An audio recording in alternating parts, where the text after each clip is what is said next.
So there's a meeting conducted to review proposals from the USDA that aimed at combating climate change, and I am the decision maker. During the meeting, two policy choices are presented. The first choice is to do nothing for a 5-year period, as the agency argues that there is little evidence that farmers in the U.S. need funding to adapt to the current rate of climate change. However, if no change is implemented and climate change does impact agriculture over that 5-year period, farmers would lose income due to crop losses and low yields. The second choice is to be implemented and recommended actions to react the changing temperature patterns. However, this option does not guarantee that severe crop losses would be prevented and could waste money if crop losses are insignificant. I personally chose to go with the second choice because it provides a security net for the income of the farmers.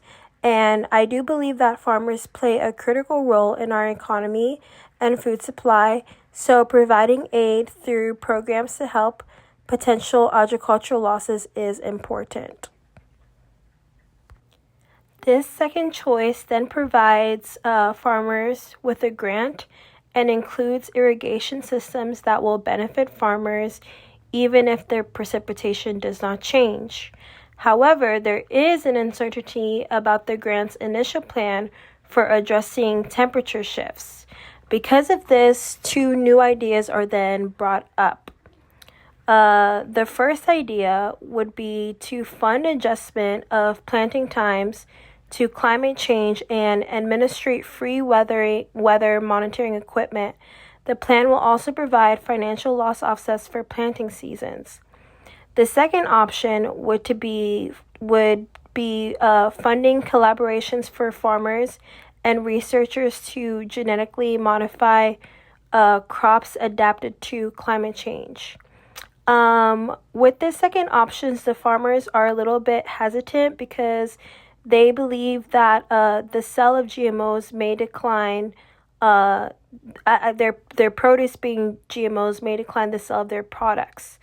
I agree, and I chose to go with the first choice because I believe this is the best preventative plan that can take place and will allow the produce to still cultivate naturally without additional GMOs. I also believe that the offsets providing an increased need for pest control and additional labor needed for harvesting will be a huge advantage for the farmers because the farmers do need both. I am also not a huge fan of GMOs, and I can see how the sale of GMO produce will elicit a decline in their products. Plus, if the farmers were to stick to natural organic products, they could potentially increase the price of their produce as the search for organic produce stands out. So it's kind of like a win-win.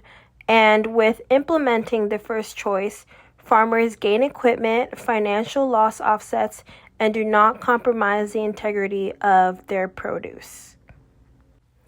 I chose these options because data does show that climate patterns are changing, and by having these preventative effects such as sophisticated weather monitoring equipment and an irrigation system in place, even if the precipitation does not take place, farmers now have a security blanket for both the short-term and long-term changes in the climate.